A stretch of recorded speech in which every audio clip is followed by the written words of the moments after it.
Okay, so I think it was sixth grade. So, this was the 80s, and I would regularly just say to my mother, hey, can I go exploring? And she would say, yep. And I knew I didn't have to be back until it was dark. There was this girl that I had a crush on that lived in an apartment complex, and I knew where the complex was, and I knew what roads I had to take to get there, but I had never walked that far. And so I decided I was going to try to walk to this girl's apartment complex. I didn't know what apartment she lived in. I had no idea. But in my head, it was very romantic. I put on my penny loafers with no socks so that I looked good. And then I started walking to her apartment complex. And by the time I got there, my feet were on fire. And I was way, way, way, way, way too far from home. And I walked around the apartment complex crying and saying her name in hopes that I would find her or she would hear me and discover me. Didn't work. I turned around and just absolutely miserably started walking down the road to go back home crying. And these two college girls passed me and pulled over and got out of the car and were like, are you okay? And I was like, I'm just a long way from home. And I was giving them the whole spiel, and they thought I was adorable. And so they put me in the back of their car and drove me home. And I remember thinking, well, this is way better than what was just happening. These girls like me.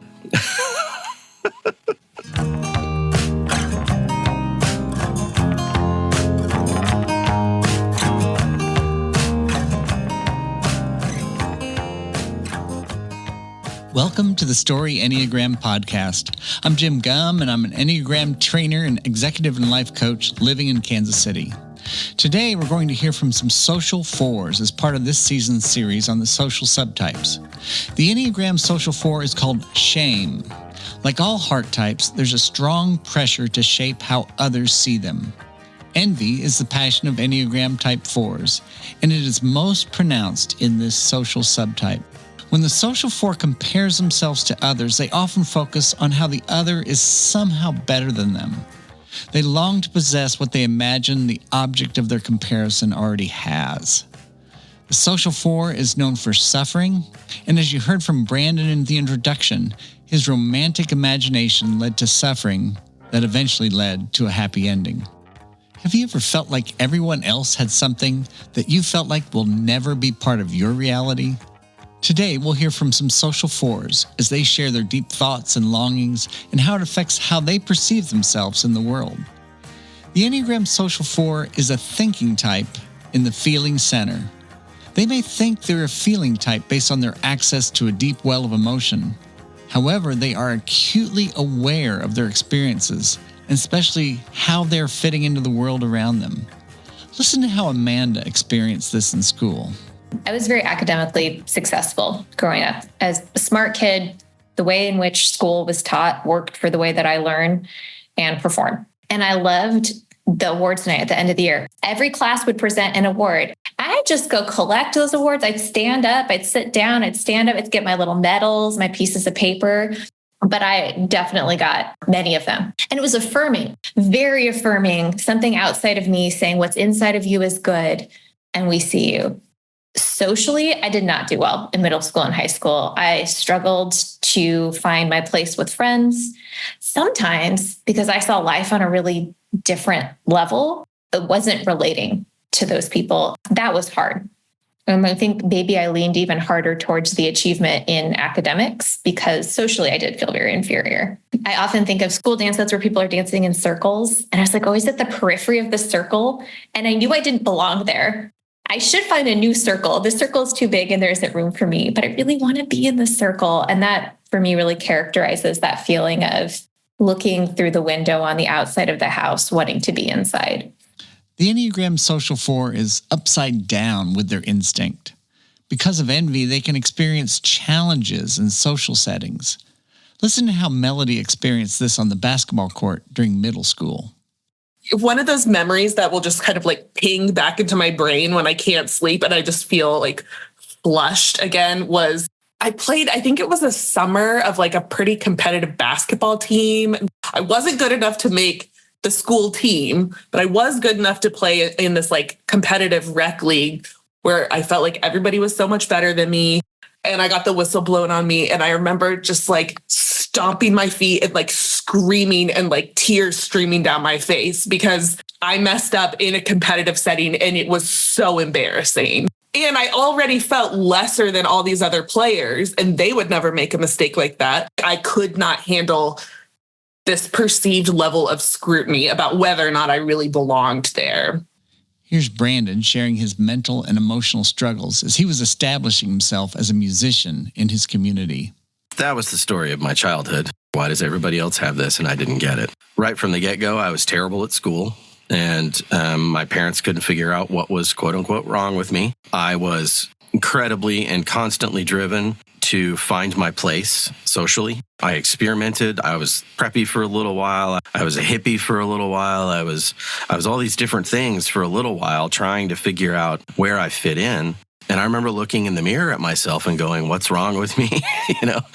And so just feeling like there's always something missing. So when I found drumming, the first time I played a beat, I felt like this portal opened up to the past and to the future at the same time. And I kind of saw where I came from and I saw where I was going. And it just felt really captivating. From that moment on, I didn't have space for anything else. And I just thought, well, the way forward for me is to do this thing, to be a great drummer. And envy fueled it. Drove it hard. There was another kid in my school who was a great drum set player, and I just wanted so badly to be better than him. I was on our drum line, and I was the best player on our drum line, and he wanted to make the drum line, so I was teaching him how to do it. And then he let slip during our conversation one day that he was better than me at drum set, and I kicked him out of my house. I couldn't handle the idea that my special place was being threatened. Enneagram 4s see the world differently than others. They see beauty and meaning where others don't. They have an eye for how things can be special and significant. This feeling runs deep and both wants to be satisfied and yet also remain unsatisfied. The longing to feel the longing moves in Enneagram 4. Here's how Amanda describes an everyday meal experience. My husband will make lunch. It is something simple. Like, did you know we have this thing you could garnish it with? Oh, did you try this sauce? Do you know what else would be good with that? And I'll bring out these like accoutrements for his lunch. Say, Amanda, I just want to eat a sandwich. Like, I need to go back to work. This is it. And I'm so confused why he wouldn't plate his meal. Some of that is I was a food writer for a while when I was a journalist. And so I've just seen a lot of beautiful food. But there's also if you could make it better and it only costs you 10 minutes, why would you not make it beautiful? I don't understand. And here's Melody reflecting on her school days. Even going all the way back to early middle school, I think I've always been a romantic and just really wanted somebody to like me. And I didn't have a boyfriend until my senior year of college. And that was just so painful and definitely resulted in a lot of angsty poetry in high school. And I wrote some songs in high school, all of which will never see the light of day. But it was just like this deep A. The shorthand for a 4 is they just really want to be special, right? And like nobody found me special enough to date me. Part of waking up to our Enneagram type is the realization that others are just not like me. As a parent, we may subconsciously want to shape our kids into little versions of ourselves. Here's when Brandon realized how he saw things differently than his son. We were hiking together in Rocky Mountain National Park, and we came around a corner as we were heading to Mills Lake, and we came around where you go into Glacier Gorge, and you can now see this gorgeous gorge heading up into the mountains. And we stopped, and I was getting misty, taking it in, and I just put my hand on his shoulder and I was like, can't you just feel the glory of God in this? Isn't it just overwhelmingly beautiful? And he just looked up at me and he was like, not really. Can we go fishing? And it was like, just like that was the moment when I realized this human does not feel like I feel. He doesn't see the world like I see it. And I felt like that was an example of that difference between that side of the Enneagram and 4. He was just very practical. The goal here is to go fishing because that's the most fun. Having feelings right now that gets in the way. Enneagram 4s crave meaning. They have a desire for the profound and are able to experience things deeply. Here's how Melody describes this. I mean, honestly, the thing it immediately makes me think of is the new Taylor Swift album and how I am discussing it in depth every single day still with my husband, with my friends. I'm like listening to it on walks and I'm sending my friends voice memos about like, okay, the way that she wrote this line makes me think of this. I think I also remember something from your class about like fours really like to feel their feelings. And I don't think that you use the word wallow. So like whatever, maybe like relish the emotions, linger. Yeah. And so something like that, like a Taylor Swift album, I just like love to be like inundated with it and let it totally wrap me up and like feel those feelings like they were my own. Listen to Amanda's story about how she saw herself in her niece's response. I have a 13-year-old niece, and as we've watched her grow up, it's a lot like watching myself grow up in terms of her personality. And sometimes my brother and sister-in-law will call me like, what do we do with this kid? My brother is a pastor and they were having an installation ceremony at his new church. And he didn't know I was coming. And I flew from California and showed up. I walked into the door and my niece, Johanna, and she's kind of startled and she starts crying and she's upset. And I said, Johanna, is there something important happening and you're not sure what it is? She's like, yeah. So that sensitivity to like the gravity of life, it's not always sad. This was a really happy moment, but there's something about that sensitivity to this is something important in life, relationships matter, or this is the most beautiful sunset I've ever seen in my entire life, and it's going away, and I don't know if I'm happy or sad. That was something I definitely experienced as well growing up. The poet Mary Oliver asks, what is it you plan to do with your one wild and precious life? She intimates in the question that our lives are a sacred pursuit. Brandon reflects on the holy idea of the Enneagram 4, holy origin, and what it means to be connected to the source of life. I think in health, it means, like I mentioned earlier, that I always feel like the veil is very thin between me and meaning and the spirituality of things and the holiness of things. I think holy origin has its root ultimately in the idea that I'm not missing anything, that I come from pure holiness, that I come from pure beauty and deep meaning. And when I am conscious of that and I'm capable of bringing that up in my mind and being present with it, it burns away the envy. I won't say it burns away the melancholy because the reality of acceptance is powerful. Acceptance to me is beautiful and sad at the same time.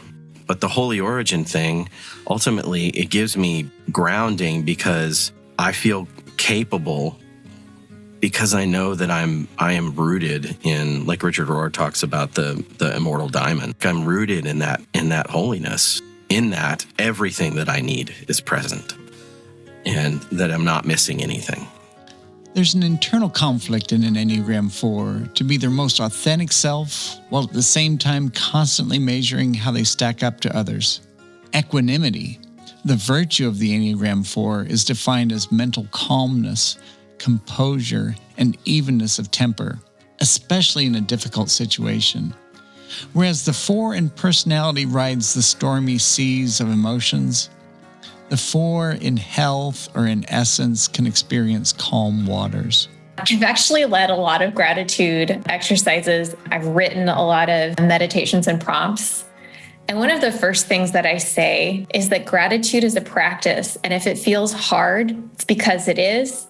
And part of me feels really inauthentic, telling you need to be grateful for things. And I'll just kind of walk through like, this is what's really difficult for me about this practice. So if it's hard for you, you're in my boat. And if it's easy for you, like you're already downstream of me, but hopefully this will still help. Brandon shares his journey of self-expression. There are so many people in the universe, and the best help that I've had is to realize that I'm seeking being special, right? But the reality is everyone is special.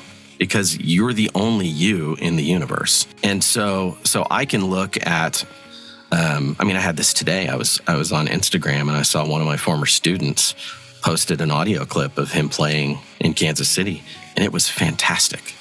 Like, just fantastic. And I loved every phrase, and I was like, oh, I hear your influences. I hear how you've reinterpreted them. I hear the work you've put in. And I can't play what he played. If I sat down, if he showed me what he did, I'm sure I could figure out something, you know what I mean? But I was like, that is an original thought that did not come from me, and I don't have to try to claim it. I don't have to try to make it my own.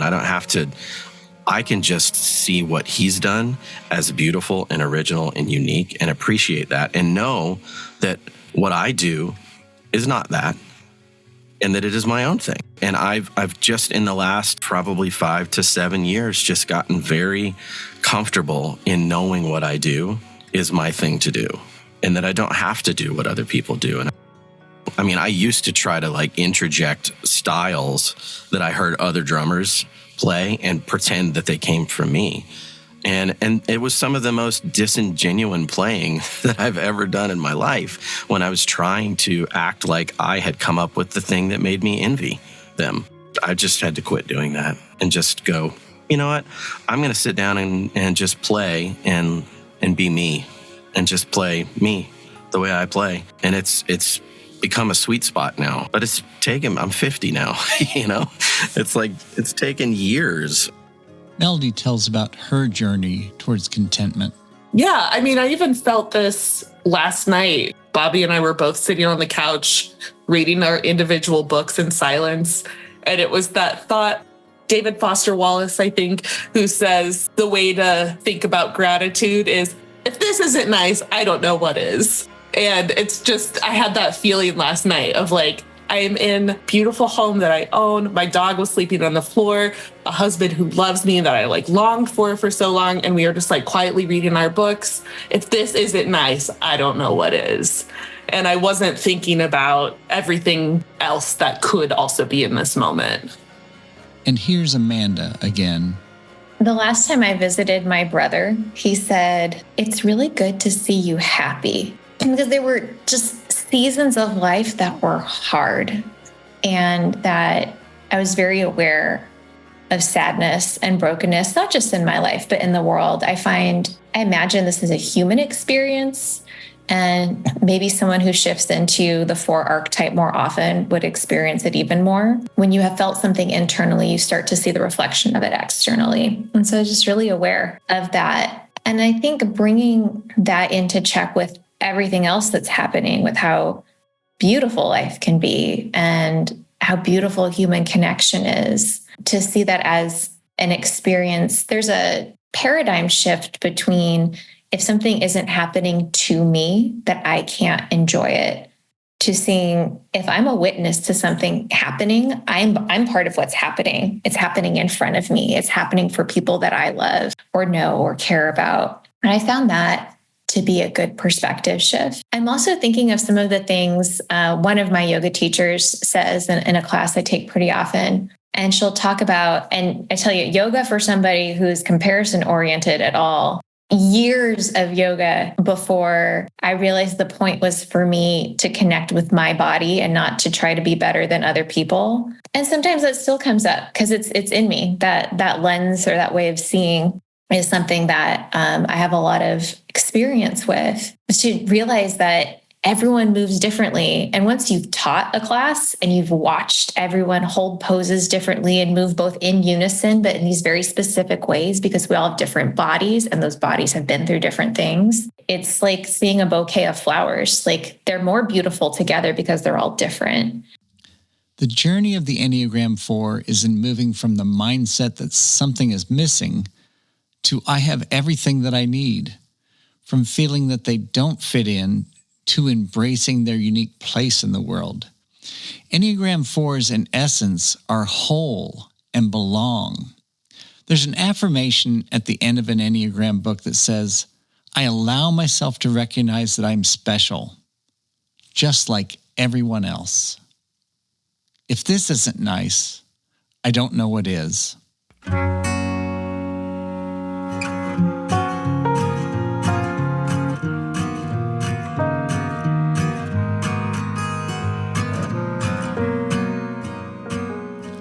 That's it for this episode of the Story Enneagram podcast. Thanks for listening. If you or someone you know is a 4 who struggles with envy, you've come to the right place. Isn't it time to be free from constant comparison? Visit my website at storyenneagram.com. Set up a free inquiry call to explore coaching for executives, individuals, or couples. We can also talk about bringing the Enneagram to your team or your workplace. I'm sure we can tailor something that will make an impact. Please subscribe to the Story Enneagram podcast. Share it with your friends and family. And if you're really feeling it, leave a rating in Apple Podcasts. I'd appreciate it. Our music is by Daniel Gum. You can hear his music on Spotify or wherever you get your music. And yes, we do have the same last name. Story Enneagram, where learning your type is just the beginning of a whole new story.